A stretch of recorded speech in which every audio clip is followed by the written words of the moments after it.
Hello friends, welcome back to my channel SRK drama explain. Friends, ये video मैं लोगों के एंटरटेनमेंट के लिए बनाती हूँ, so please watch full, share, subscribe and like this video. अब यहाँ पर डिन को दिखाया जाता है जो पुलिस स्टेशन में पहुंचा रहता है और नादा के बारे में पूछ रहा होता है। यहाँ पर पुलिस बताती है कि नादा के बारे में अभी हमें कोई भी इन्फॉर्मेशन नहीं मिली है, इसलिए आपको थोड़ा सा वेट करना पड़ेगा। अब यहाँ पर नादा को दिखाया जाता है जो काऊ के फेस में रहती है। यहाँ पर वो पियानो बजाने की कोशिश करती है, जैसे कि रात ने उससे कहा था कि पियानो उसका फेवरेट है। वो कोशिश करती है और अपनी मेमोरी को याद करने के लिए बहुत जोर लगाती है अपने दिमाग पे, लेकिन नाकाम रहती है। यहाँ पर जो हमारी काऊ की मोम रहती है वो शातिर माइंड यूज़ करते हुए रात को कहती है कि मुझे लग रहा है कि तुम्हें काऊ को अपने घर लेकर जाना चाहिए, हो सकता है तुम्हारे साथ वक्त गुजारेगी तो उसकी मेमोरी जल्दी आएगी। रात मना भी नहीं कर सकता था काऊ की मोम को, इस वजह से वो रेडी हो जाता है और नादा को वहाँ से लेकर जाता है। अब यहाँ पर काऊ की मोम को दिखाया जाता है जो अपने प्लान में कामयाब होने की खुशी में यहाँ पर डॉक्टर घोषण को किस कर रही होती है और कहती है कि चलो फाइनली मैं एक प्लान में तो कामयाब हो गई। तुम्हें मालूम है मैं इस वजह से वहाँ पर नादा को भेजी हूँ ताकि वो जितनी जल्दी हो सके एक दूसरे के करीब आए और शादी जल्दी होए। अब यहाँ पर हमारी नादा को दिखाया जाता है जो रात के घर पर पहुंच जाती है। यहाँ पर दिखाया जाता है रात भी उसी कमरे में आता है सोने के लिए। इस वजह से नादा बहुत ज़्यादा शॉक में हो जाती है और शाय फील कर रही होती है। वो उसे कहती है कि नहीं, मैं तुम्हारे साथ नहीं सोऊंगी। नादा का रिएक्शन देखकर पहले तो रात उस पर हंसता है, लेकिन जब यहाँ पर नादा जोर जोर से चिल्लाने लगती है कि यहाँ से चले जाओ तो इस बात पर रात गुस्से में आ जाता है और कहता है कि तुम्हें मालूम है तुम क्या कहने की कोशिश कर रही हो, मैं तुम्हारा मंगेतर हूँ तो इतना हक तो बनता है कि मैं तुम्हारे साथ टाइम स्पेंड कर सकता हूँ। अब यहाँ पर जो हमारी नादा रहती है उसे बिल्कुल भी अच्छा नहीं लगता है कि कोई इसके इतने करीब है।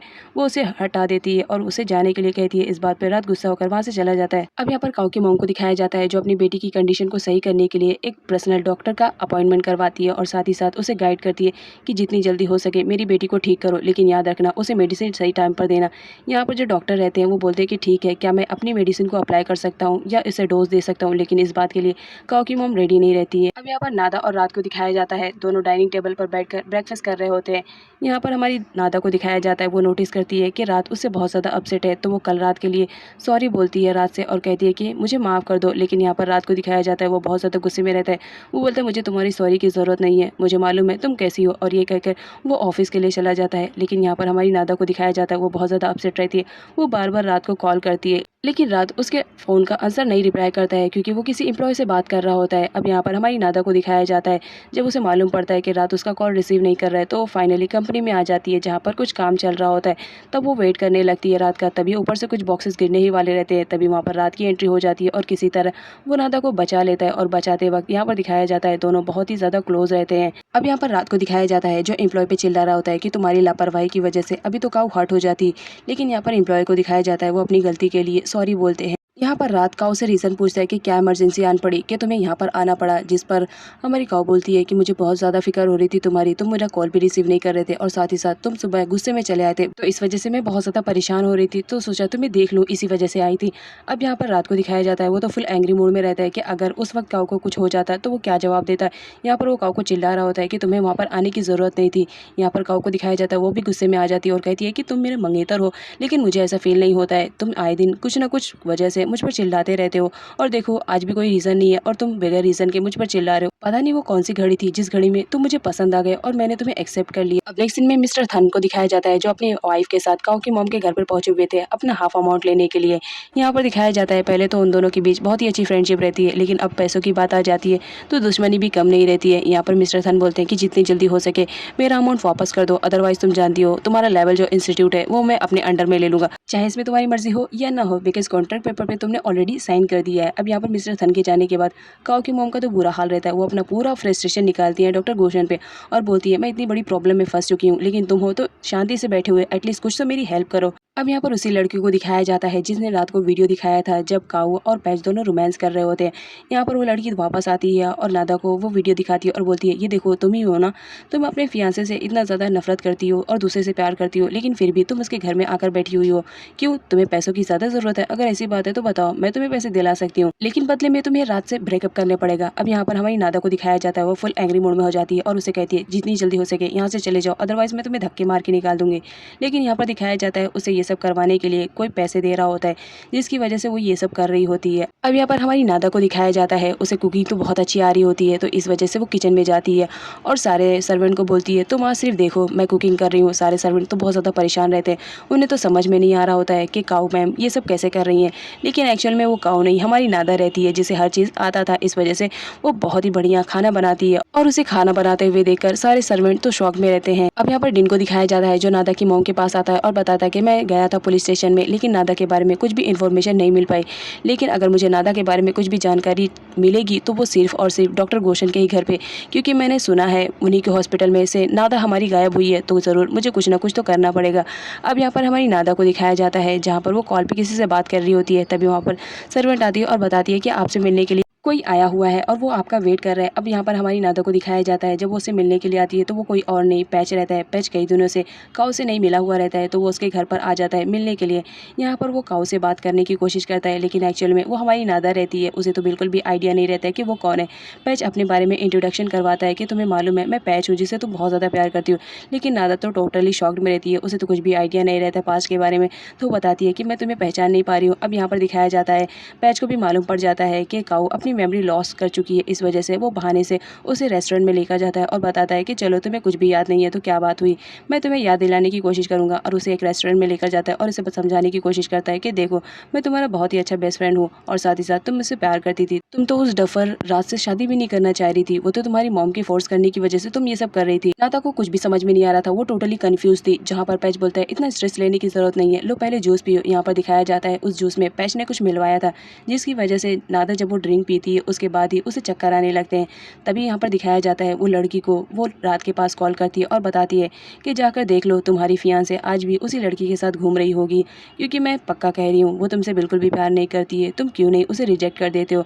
और ये कहकर वो कॉल रख देती है। लेकिन यहाँ पर हमारी रात को दिखाया जाता है उसे तो बिल्कुल भी बिलीव नहीं हो रहा था कि एक बार फिर से काऊ उसे धोखा दे रही है। इस वजह से वो उसे मिलने के लिए चला जाता है उस लड़की के बताए हुए एड्रेस पे। अब इधर नादा को दिखाया जाता है जूस पीने के बाद उसकी कंडीशन बहुत ज़्यादा खराब हो जाती है, वो सही से चल नहीं पाती है। तो पैच बोलता है कि चलो कोई बात नहीं, मेरा यहीं पे पास में ही अपार्टमेंट है, चलो उसमें जाते हैं, थोड़ा रेस्ट कर लेंगे, उसके बाद यहाँ से जाएंगे।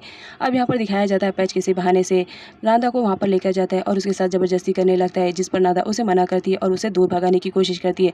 तभी वहाँ पर रात भी पहुँच जाता है और उसे इस तरह देखकर बहुत ज़्यादा शॉक में हो जाता है। यहाँ पर दिखाया जाता है वो उन दोनों को अलग करता है और साथ ही साथ पैच की खूब धुलाई करता है। अब यहाँ पर दोनों के बीच में बहुत ज़ोर से झगड़ा होने लगता है, जिसकी वजह से नादा बहुत ज़्यादा परेशान हो जाती है। वो रात को खींच कर लेकर जाती है और कहती है कि मुझे मारपीट बिल्कुल भी पसंद नहीं है, चलो यहाँ से। अब यहाँ पर दिखाया जाता है रात को भी गलतफहमी हो जाती है, उसे लगता है कि काऊ अभी भी उसी लड़की के प्यार में पागल है, इस वजह से वो ये सब कर रही है। अब यहाँ पर रात बहुत ज़्यादा गुस्से में रहता है, जिसकी वजह से वो नादा पर ही चिल्ला रहा होता है और उसे कहता है तुम बहुत ही ज़्यादा घटिया किस्म की लड़की हो, इतना मना करने के बाद भी तुम उससे मिलने की कोशिश कर रही हो, वो भी ये जानते हुए कि तुम्हारी शादी होने वाली है। अब यहाँ पर नादा को दिखाया जाता है वो भी फुल एंग्री मूड में हो जाती है और बोलती है तुम्हारी हिम्मत कैसे हुई मुझे इस तरह से बात करने के लिए, तुम्हें मालूम है मैं यहाँ पर अपनी मर्जी से नहीं आई थी, वो मुझे ज़बरदस्ती लेकर आया था, इस वजह से। और गुस्से में वो वहाँ से चली जाती है और कहती है कि मेरे पीछे आने की कोशिश भी मत करना। अब यहाँ पर नादा को दिखाया जाता है उसके प्रेजेंट में जो कुछ भी हो रहा था उसे तो कुछ भी समझ में नहीं आ रहा था, उसे पास्ट की बातें तो याद ही नहीं थी, जिसकी वजह से वो प्रेजेंट को समझ नहीं पा रही थी और बहुत ज़्यादा रोती है। उसी वक्त बारिश भी होने लगती है, वो बारिश से छुपने के लिए इधर उधर भागने लगती है। अब इधर रात को दिखाया जाता है जब वो घर पहुँचता है तो मैड बताती है कि काऊ मैम तो अभी तक आई हुई नहीं है। यहाँ पर जो हमारा रात रहता है वो बताता है कि उसका झगड़ा हुआ था, इस वजह से उसने काऊ को रिसीव नहीं किया है। अब यहाँ पर सर्वेंट को दिखाया जाता है वो उसे समझाने की कोशिश करती है और रात से कहती है सर सॉरी, छोटी मुँह बड़ी बात कहने की कोशिश कर रही हूँ लेकिन माफ़ करना, लेकिन इस वक्त काऊ मैम की कंडीशन बहुत ही ज़्यादा ख़राब है, उन्हें आपकी सपोर्ट की ज़रूरत है और आप इन्हें अकेला छोड़कर आ गए, ये आपने अच्छा नहीं किया, आप तो पहले ऐसे नहीं थे। अब यहाँ पर रात को दिखाया जाता है सर्वेंट के समझाने पर उसे थोड़ी समझ आती है और वो काऊ को ढूंढने के लिए निकल पड़ता है।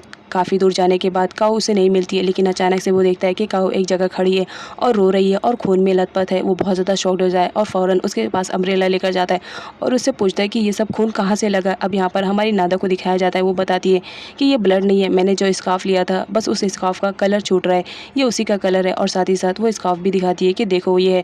साथ ही साथ वो बहुत ज़्यादा डर चुकी थी, इस वजह से वो अपने सामने जब रात को देखती है तो उसे हक कर लेती है। अब यहाँ पर रात को दिखाया जाता है वो जब देखता है कि नादा इतनी ज़्यादा रो रही है तो उसे हक कर लेता है। यहाँ पर नादा को दिखाया जाता है वो रोते हुए एक्सप्लेन करती है रात से कि देखो मैं उस लड़के को बिल्कुल भी नहीं जानती थी और मुझे आइडिया भी नहीं था कि वो मेरे साथ गलत करने की फिराक में है।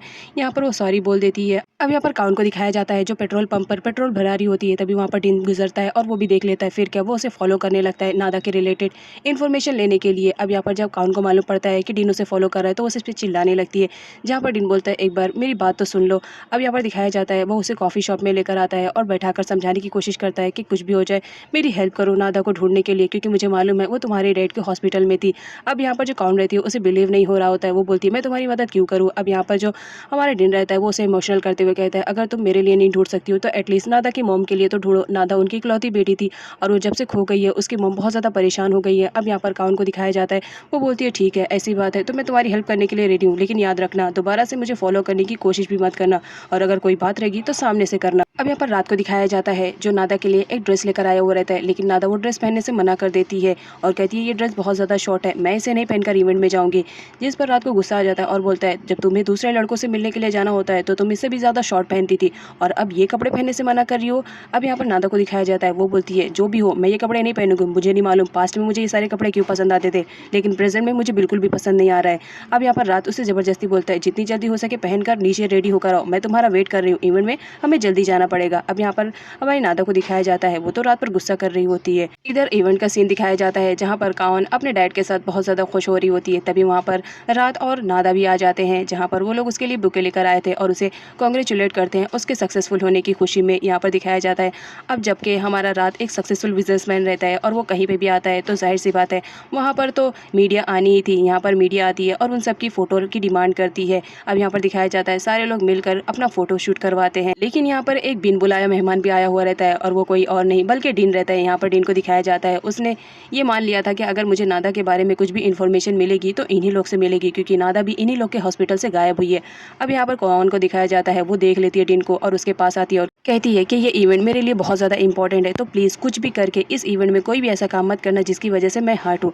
अब यहाँ पर दिखाया जाता है वो डिन को दूसरी जगह पर लेकर जाती है, जहाँ पर वो उससे बात करती है कि ठीक है मैं तुम्हारी हेल्प करूँगी नादा को ढूंढने में, लेकिन मुझे कुछ टाइम चाहिए। अब यहाँ पर डिन को दिखाया जाता है उसे इंप्रेस करने के लिए वो उसके लिए फ्लावर लेकर आया हुआ रहता है और कहता है तुम्हारे लिए ये इवेंट है ना, तो मैंने सोचा तुम्हारे लिए कुछ गिफ्ट भी लेकर चलूँ, लेकिन मेरे पास ये फ्लावर के अलावा और कुछ भी नहीं है। इधर काऊ की मॉम नादा के पीछे तो हाथ धोकर नहीं बल्कि नहा धोकर पीछे पड़ चुकी थी और उसे फोर्स कर रही होती है कि जितनी जल्दी हो सके तुम रात को शादी के लिए रेडी करो, क्योंकि तुम दोनों की शादी मेरे लिए बहुत ही ज़्यादा इंपॉर्टेंट है, मैं अपनी बेटी को खुश देखना चाहती हूँ। अब यहाँ पर डिन को दिखाया जाता है, वो हॉस्पिटल में तो पहुंच चुका था, इस वजह से वो मौके का फायदा उठाते हुए नादा को हर जगह सर्च कर रहा होता है, लेकिन नादा कहीं नहीं मिलती है। तभी उसे रियलाइज होता है कि कोई आ रहा है तो वो कमरे में छुप जाता है, लेकिन यहाँ पर दिखाया जाता है वो कमरा किसी और का नहीं काउन का रहता है। वो बताती है कि तुम यहाँ क्या कर रहे हो, जिस पर वो बताता है कि मैं डॉक्टर को दिखाने आया था, एक्चुअली मेरी तबीयत खराब है। अब यहाँ पर जो काउन रहती है वो समझ जाती है कि ये नाटक कर रहा है, बोलती है तुम्हें ट्रीटमेंट करवाना है तो फिर ठीक है मैं तुम्हारा ट्रीटमेंट कर देती हूँ, आफ्टर ऑल ये मेरा हॉस्पिटल है।